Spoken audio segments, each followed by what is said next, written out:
Hello, I'm John Andrew Frederick of the Black Watch, indie pop band from Los Angeles, and I'm here today with my bandmate of the last 7 years, Andy Creighton, who's produced the forthcoming record, our 24th or 25th, a record called For All the World that's coming on Atom Records to the UK and USA and worldwide, ATOM. And Andy is also an artist in his own right. He has a band called The World Record. That's very sophisticated, but at the same time, a little bit raunchy guitar pop. And we're here to talk about the making of a record we hope we'll hear on June 20th when it's released. Andy, this is your studio here in El Sereno, California. Here we are. Your palatial studio here. Yes. And maybe in part, one of the goals is perhaps talk a little bit about production and the record in particular, and also about how we came to make a record that sounds, we hope, as monumental as anyone made in some giant fancy studio. The first question I'm going to ask you is, what is production? It's a nigh on impossible question to answer, but I'm your game. You're a trooper. Let's see if you can tackle that one initially. I can't believe it's been 7 years. That's really something else. That's one thing. What's production? I mean, in this case, this was an easy one. You provided songs basically with a beat, a sort of beats per minute, speed, and you had a kind of a rhythm that you were looking for, and then you just kind of played over them and you played the song. And production, I think, maybe some people think of it as, well, you listen to the song and it's raw, and then you figure out how to make it most effective. What is it, the song trying to say? How do you help it say that, sort of? And is there anything exciting you can put in there to get a listener in? One note that Andy produced the first half of For All the World. The other half was produced by our friend, a British guy called Misha Bullock, who's like Andy, a multi-instrumentalist. He's here in LA, lives in upstate in New York now. Hello, Misha. Hi, John. Hi, Andy. I guess for me, I mean, production kind of ultimately is about listening and trying to listen well. Figuring out what's the core of the record, what does it want to be. From there, I guess it goes kind of to how am I able to shape the recording environment so that the entire process, from like tones and performances and even those kind of little moments of spontaneous inspiration, will all be captured to support the original vision.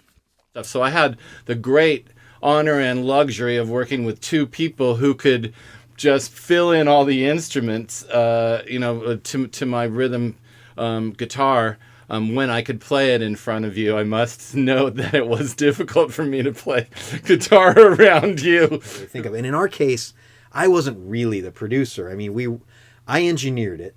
I made sure all the sounds came out okay. But I would say we were more a production team. You would play a little bit. I would try a bass line out on it, or you had the drums. Maybe I'd sit on the drums and then play some drums, and then you'd say, what we need a fill during this bit, or do something rackety there, or whatever, or I'd try bass line. You like most of it, but not this moment. So we just kind of work it out together. You're kind of suggesting that kibitzing is part of production. The champagne engineers have engineered the poor right out of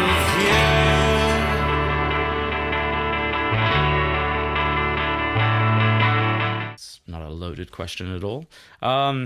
Well, first of all, inventive and sparkly. Thanks. It should maybe go on my website. Honestly, having the freedom that John allows me to build out the arrangements is kind of a godsend, really. It's probably ruined me a little bit when working with other musicians who are generally a lot more micromanaging to even ever allow that to happen. When I think about it, there were parts that I had to let go. Some I really liked. The Tents Around the Lake is a really good example of that. I think the first mix I did, where I was like, wow, this is, in my opinion, this is done. I believe John very gently rejected it, saying something on the lines that Led Zeppelin had already done Going to California, which was a fair critique. I had all this balalaika over it, and so while I was a little bit maybe heart-trodden to scratch it and start over again, it works out the way it should do, I think ultimately the artist always knows best. Artist has the last word. A producer that doesn't allow that, that's ego getting in the way, and that's never a good thing. Tense ended up being one of my favorite from the album, actually. And there's no drums on it, so that tells you how I think. I mean, I've never other than one of our records, one called Jiggery Pokery that I produced, quote unquote, with our Irish friend and ex-bandmate Tim Boland. But reluctantly, because in 30 years of making records, I've touched the faders maybe 3 times back in the days when you had to have extra hands on there to mix a record. So, I mean, I think you might just be being modest just because I agreed with so much of the stuff that you were doing and chipped in a thing here or there. Yeah. And speaking of chipping things in, I wonder if we couldn't bring up the first single Achilles Past that we've chosen that's coming out in April, and perhaps listen to the first 40 seconds of it for us to talk about decisions that we made about this song that we're terribly proud of and chose to introduce the double album. All right.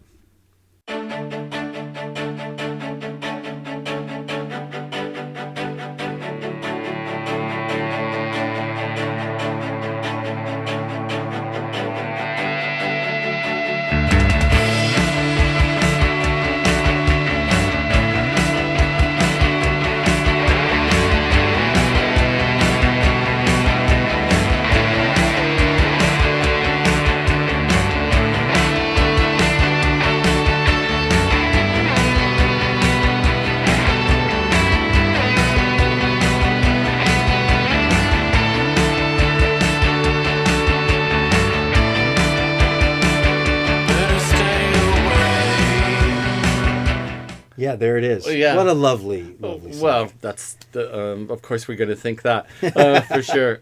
What do you recall why we decided to start the song off with strings, other than that I can say with great certainty that we're both suckers for very lush orchestral string kind of stuff sometimes. But what occasioned that? Do you recall? I think that was, I'm going to guess that was your idea to have the strings.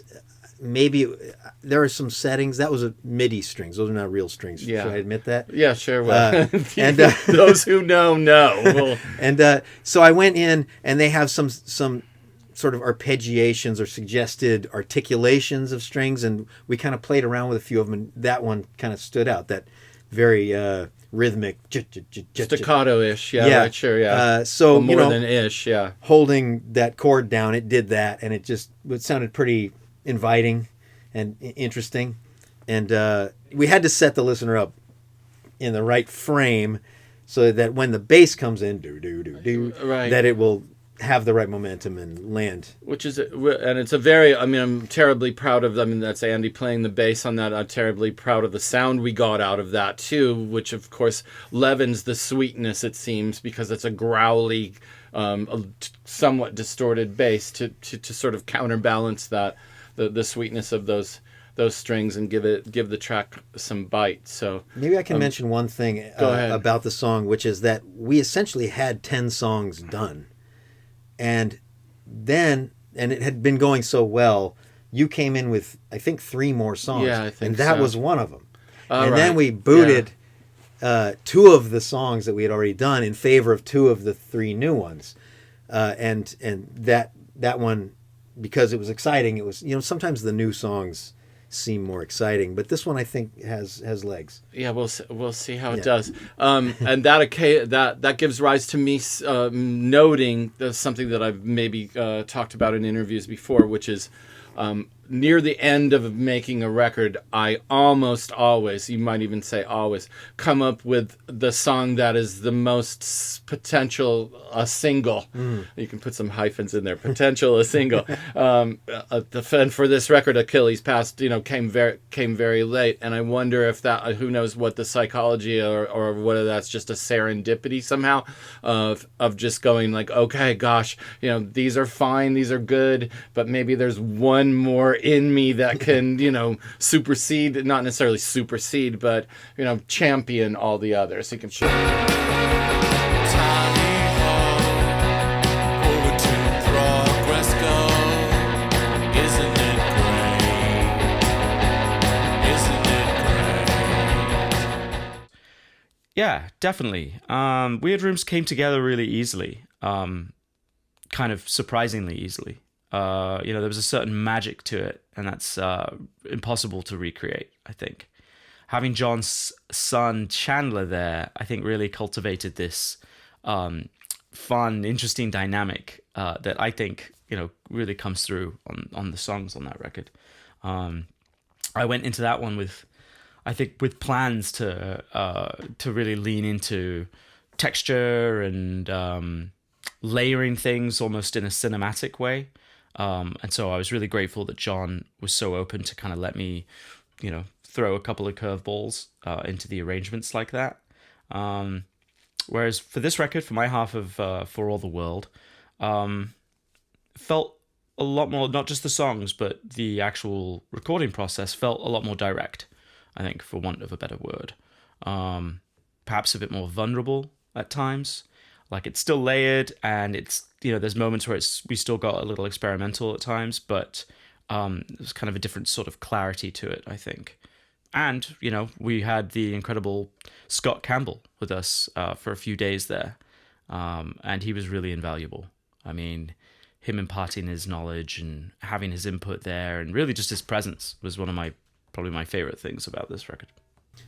I feel we'd be remiss not to mention, because I'm noting it now, listening back, the effect that Scott Campbell had on these as well in the mastering. Yeah, Scott Campbell is a longtime the Black Watch producer and engineer, and he's branched out into mastering. So he's the one who mastered this record, marrying the 10 tracks or 11 tracks that Misha Bullock did with the ones that Andy Creighton did. And Scott, hi Scott, too bad you can't be here, but you're out in your own studio and deep in Woodland Hills, miles away here in Los Angeles. But hey to you, and yeah, we're over the moon about the mastering job that was done on this record.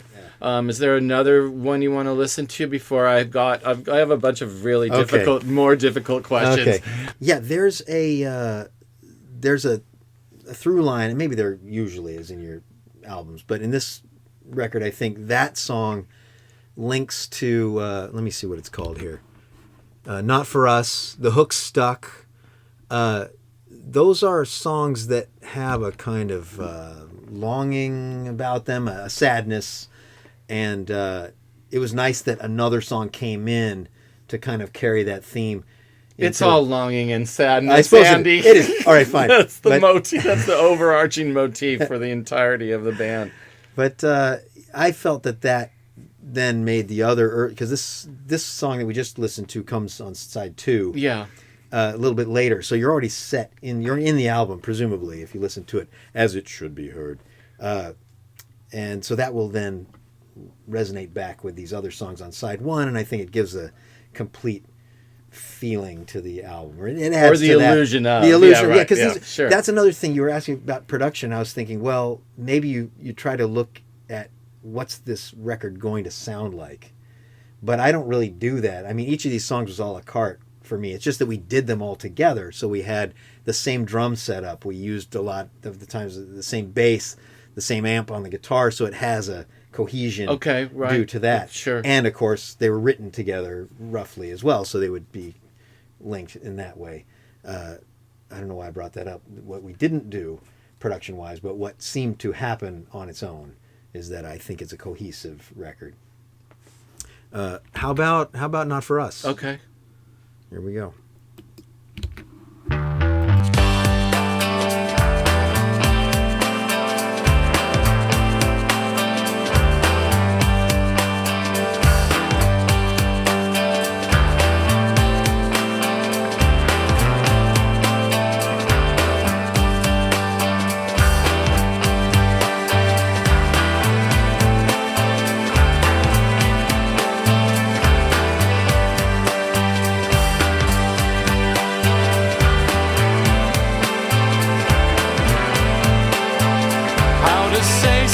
say the unsayable, desperate, devoid of hope. How it all gets frightfully easier, don't it just, it just.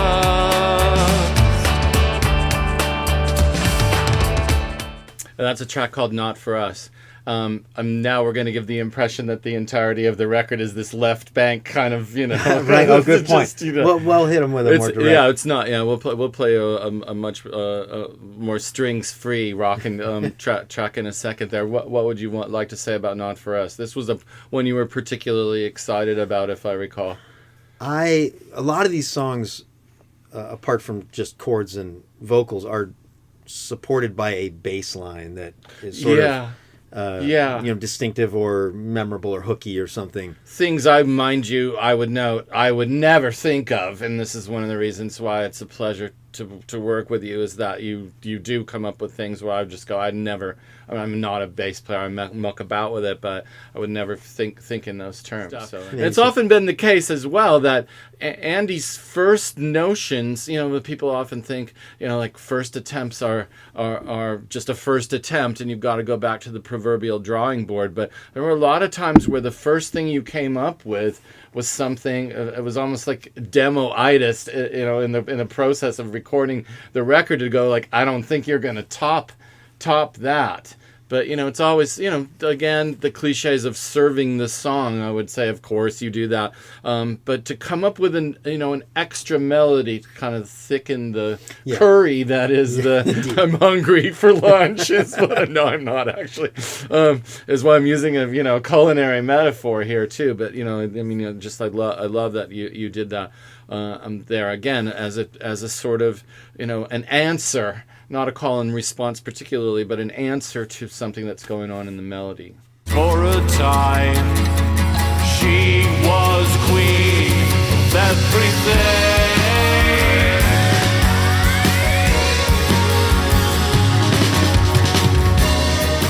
Yeah, that quote is dead on. Songs are never done. Especially in my case with my solo stuff, there's a reason why it's taken me over 10 years to, release my own shit. Which I know John will forever scold me on, rightfully so. But for this, I usually know when it's finished when I kind of stop reaching for, to solo tracks. And I begin I sit back and I listen to it, and I catch myself listening to it like a stranger would, I think. And then when I realize that the song is making me feel something rather than analyzing it, that's, I think that's a good sign of things are close to ready and ready to bounce. I mean, you had some guitar lines on this record too. Late in the game, often we'd have it almost finished, and he said, "Wait, I want to try something," and they're in there because they were by and large spot on. I don't know where those come from. Well, it makes a nice. It comes from how I'm a very different guitarist to you are. Much more one-string, droney, kind of rudimentary but meaningful. I hope sort of thing, which makes for your more inventive and out there sort of thing. And this is leading to my next question. Let's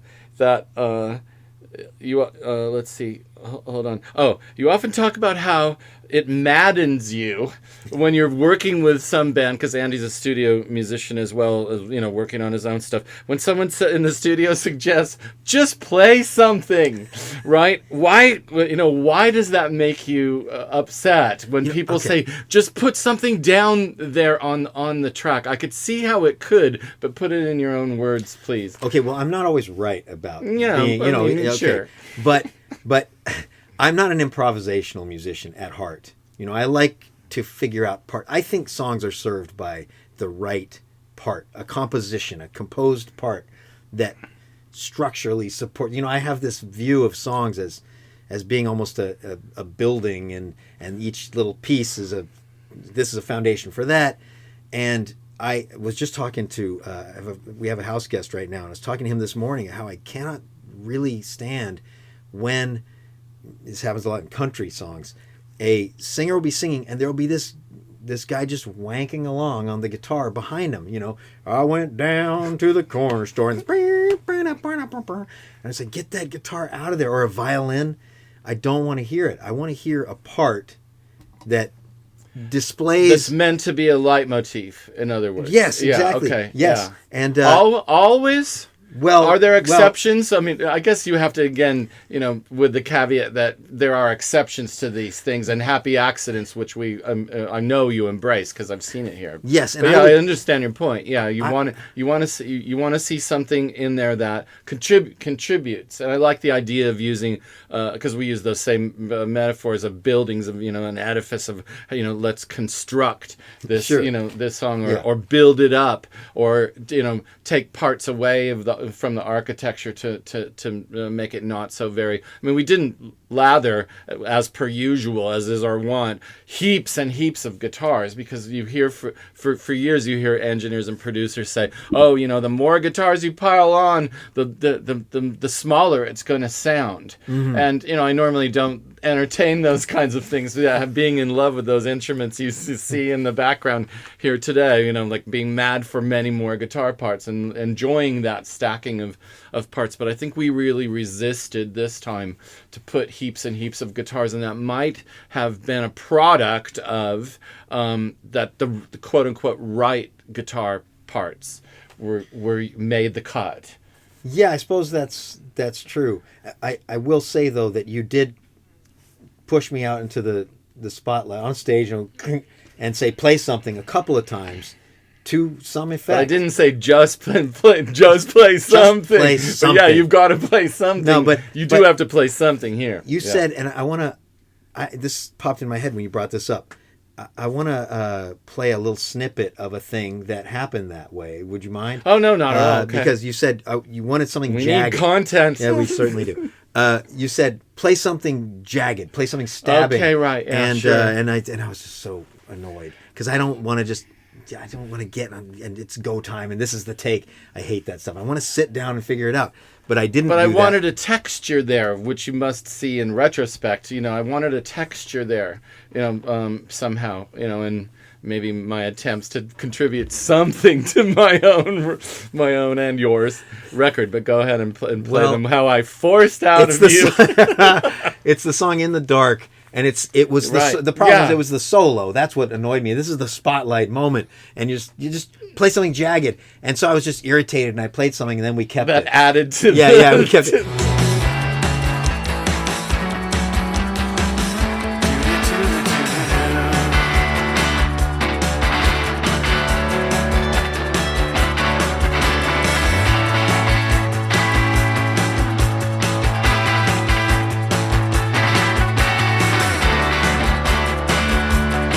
Okay, yeah. So you get the That idea. is But that is that- obviously a very jagged slashing Yeah. kind of thing, which is not your characteristic Perhaps not. style. But I think that really that song is called "In the Dark" and it's on side 1 as well. I think, and I think that served the song. And I didn't know. Kudos to you for not revealing that you were upset that I Well, was asking I you to do wasn't- that there.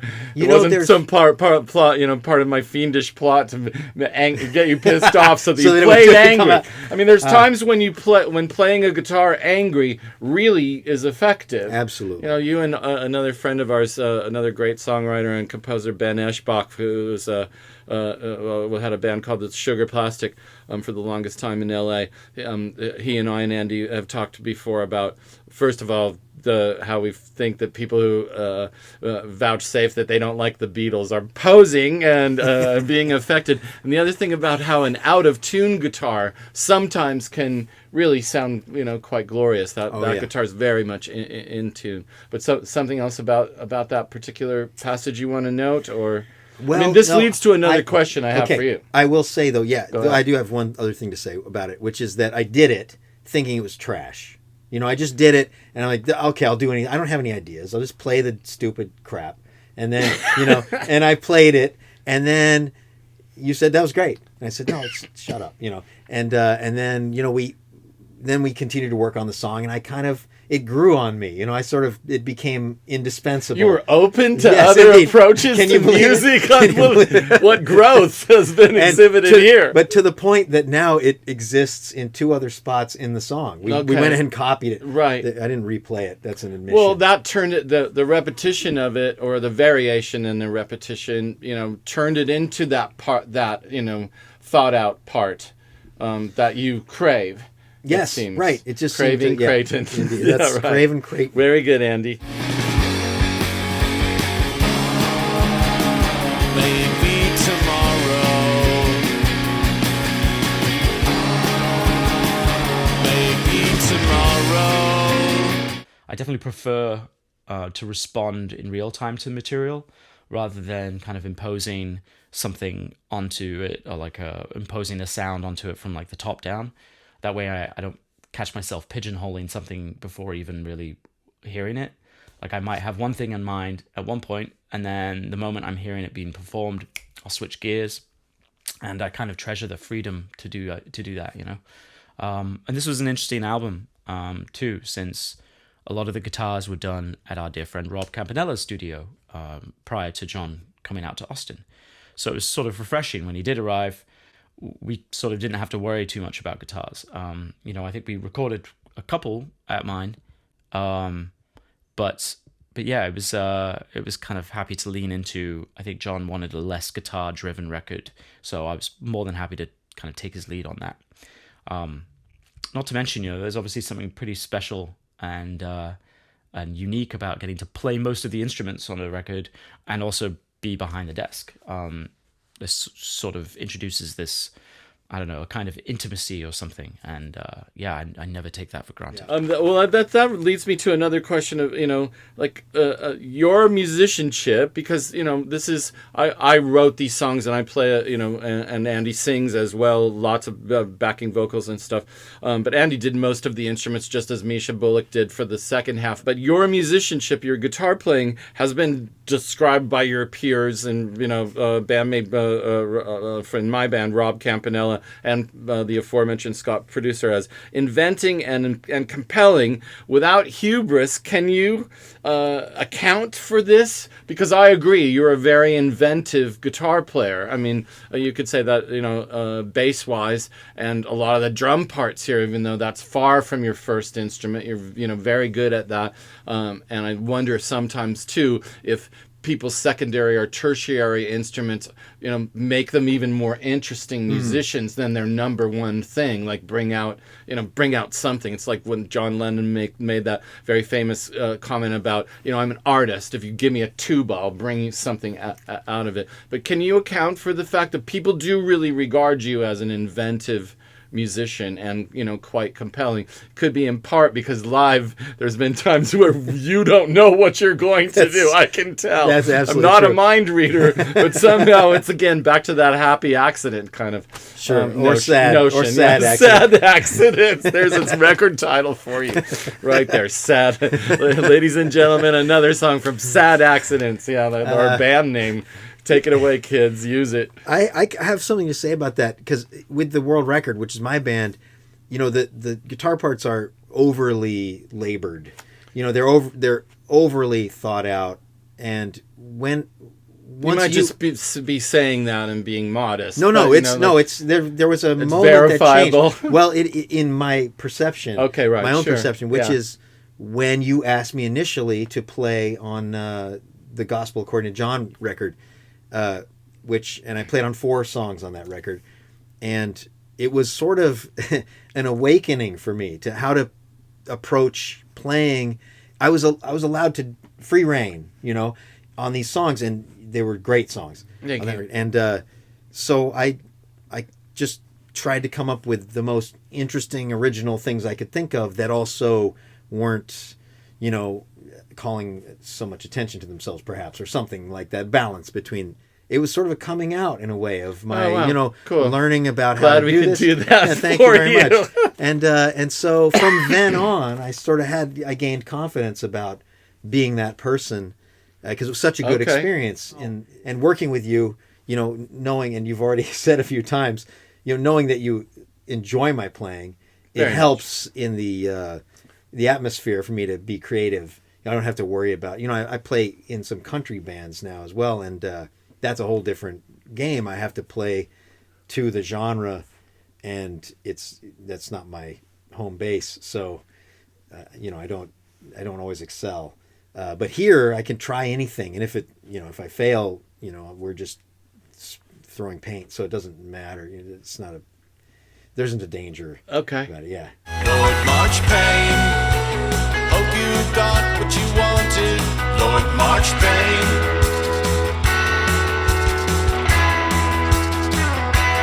Lord March Payne. It probably makes me pay attention to the rhythm and everything, even when it's subtle or just implied. I find myself always listening to how things breathe and how does the groove live under the chords? How does the groove live under the vocal melody? And I think it's not just in drums too. I don't know if I ever think myself as a drummer first. I think I'm just a musician first, shortly followed by drummer. So I don't know how that affects it exactly, but that being said, I do shape songs around whatever rhythm is in there, as you should, I think. But I pay attention to the rhythm in dynamics and phrasing, and even in kind of the negative space that's in a song. Always coming back to what's in service of the song.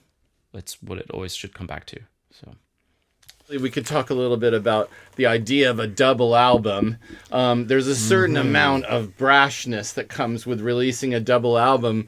To wit, the world record second album after Guitars Forever, the first one, with some a solo record of yours and a couple EPs. Your second record comes out, Freeway Special, and it's a double LP with glorious, I'm colorblind, so I don't know, orangish, yellowish, Orange, yes. Beautiful packaging and the whole bit. I mean, it seems like it smacks of audacity to do that. But a double album, I'm thinking, in my, perhaps falsely modest way, I've been saying, okay, get ready, you guys, for a double album. There's already maybe, so many the Black Watch records. I often have nightmares about people going to the record store bin and looking at our section and not buying anything for fear that they're going to buy the wrong one, right? Somehow there's Susan Sontag talks about, characteristic, when she was alive, talks about characteristic American overproduction, and I'm certainly, quote unquote, guilty of that if it's something to be guilty of. But what about a double record too? I mean, what is that in your, before we started this video, everyone, we were talking about, the classic ones that you could name, like the White Album or Quadrophenia or Physical Graffiti, of course, for all of us Exile on Main Zep-heads. Street. Exile on Main Street, if you're a Stones head, or whatever, the ones that... The Lamb Lies Down. The Lamb Lies Down on Broadway is a genius record, sorry mullet heads who don't, in a nod to the mullet heads, I love Genesis Beyond, and so I know Andy does as well. But what about a double album? I mean, other than it making a statement and the risks there of it overstaying its welcome, what do you think about that? I mean, as a guy who's made one and released one, there's a short story called A Manual for Sons. It's a Donald, I don't know how to say his last name. Bartholomew. Yeah. Okay. I don't know it, but I know how to pronounce his name. It's hilarious It's out and there. wonderful because that's the way Dadaist writing, right? Yeah. And he has a little clip, sorry, I can pull a quote from it, and I'm not going to get it quite right, but the essence of it is this. He says, if you see a father who has sired 12 or 20 children, it is well to look askance at that father. This father does not loathe himself enough. A band that releases a double album does not loathe themselves enough. It's a bit peacocking, somehow, to do that. Anyway, okay, all right. But that aside. Oh, if they only knew. These are all songs of self-loathing. Somehow they're not actually. They're more longing, self-longing. And in this case, it wasn't conceived as a double, really. I mean, it's very much two different records that sort of complement one another, do they not? Yeah. It's two sides of the Black Watch, maybe, or something. Yeah. I don't know what. So there's the one we're talking about, and then Misha, and that was done in Austin? Where was I went to Austin because Misha and I and my kid Chandler went to Austin to make Weird Rooms, the last one that's come out, and we had such a great time that I went back there. Chandler was as a teacher, so he couldn't come with me this time, and so I did 11 songs there, and it just made me want to record more songs. Not that I wasn't happy with those, but it could maybe a double album in some cases could be a recording session that just got out of spun out of control in a way. But I recorded 11 with Misha, and I was very happy with it, and we were going to call that record "Bye" in a kind of sort of winky. Sort of like read for the pun, because I'm a tennis player and tennis teacher, that I was going to use the pun of a tournament of having a bye, and also hinting at something I've threatened to do, which was to quit music or at least put an end to the Black Watch. Like that's enough. But all it did was, ironically, is inspire me to go make another record. And you turned out at the time, this past summer, did we do the 14 songs that we did? That turned out that you had an availability to work for two weeks or 10. I think we did this thing in 10 days, to work 10 days straight, which is exactly how I like to work. I got some money from royalties and placements and stuff like that, which turned out to be great. Anything else about a double album you can think of? There's a problem when all that happens matches not your dream. What do you do then? Little comfort in the fact it's... This was a really interesting one. I was unsure on how exactly a double album would work, but I definitely came around to it in the end. I mean, Andy did such a fantastic job with your side of it, and I think it's really cool that even after all these years, the Black Watch is still finding refreshing ways to release music. I mean, what's the 30th album going to be, and yeah, I'm incredibly grateful to be a part of this, and for you, John. Was it in 2022? I think you took a chance on me and took me up on my offer to record and produce and engineer a single for you, More Lies from the Government.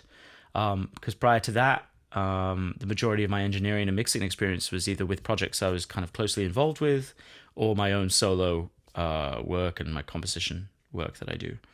So fast forward to this record we did in Austin. Getting to work with you again is like stepping into a shared dream, a fever dream at times perhaps, but it's wonderfully familiar, but at the same time never predictable. And I think that's how I like it. I'm looking forward to the next one out here in New York. Thanks, guys. Appreciate you. I do have one other thing to say, which is that I wonder whether... Well, there was certainly a time when a double album was almost indifferent, not differentiable from a single album, in the time that vinyl records sort of vanished for a while. For the 20 years they were gone, or however long. I mean, nobody knew. These CDs were coming out that were 70 minutes long. An album, isn't that a double album? Like the equivalent of, okay. Right? It wasn't presented that way. They They weren't statements in the same way. So now I wonder whether doing a double album has the same impact in its difference from the single albums. I don't know. That's a really interesting philosophical and mercantile kind of question too, because it could be argued that CDs really ushered along a bit of the death of music, when we were all reminded in the 90s going like, well, you've got to give them more, this egregious phrase, bang for your buck, to throw in your demos, the laundry from your hamper onto the record. So I guess it's a great fear of mine, and we'll see you guys who have the privilege of listening to this record, and we hope buying it. My great fear is that a record will outstay its welcome. I love albums that you reach the end of it, you're going like, wow, this is over. I want to spin this thing again, because it was as a huge music fan and as a fan of albums and of producers in particular as well. But it's a fear. So figure it out for yourselves, everybody. This brings up another thing, which is that. We got a review on our double album, which on CD we only included 3 of the 4 sides. Okay. and he said it was too long, and it probably was as a CD. But with an LP, you take it one side at a time. Yeah. It's the not, leisurely it's thing. It's of, never too having long. it- You got okay. 20 minutes at a time. Okay. How's that too long? That's a great argument. Yeah, so why for it. not? Yeah, unless the album sucks. Unless it sucks. Right. And the other thing with CDs, I like track 3, then you skip on over. With an LP, it's sort of Yeah, oh, right. there it is. So it's a little bit more challenging to pick and choose. You got to take it 20 minutes as a whole, or start at the beginning and pick it up when you're sick of it. Okay, actually, so the psychology of the vinyl, which everybody wants, and at great expense to the label, they've reminded me. Scott Kinnison, who runs Atom Records out of wonderful Dayton, Ohio, has mentioned to me, like, John, you realize this is a lot of money to press this up, so we're very much hoping that it meets with some success. Should we wrap it up? Anything else you have to say? Let's see. We didn't really listen to a rocker. That's the only thing. I Oh, would say. okay, all right. Why don't you pick one of the All right. rockers? Well, let's Then- do off from our sessions. Let's do Shirley You Rally. Just give them a little Okay. beginning. Right. That's a all good. right, sure. That's a shot.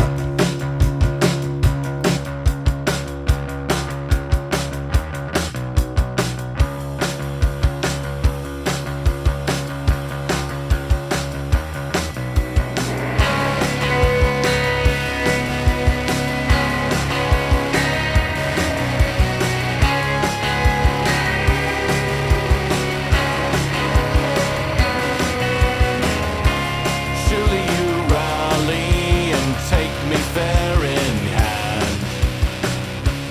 So that's just a taste of a little bit more muscle. Yeah, that one's called Surely You Rally, second track on the LP. So that's all I can think of really for Okay. today. This is John from the Black Watch and Andy Creighton from the Black Watch and the World Record. And coming your way June 20th, 2025. For All the World, the new double LP by the Black Watch. And thanks for listening. And, happy Friday to everybody.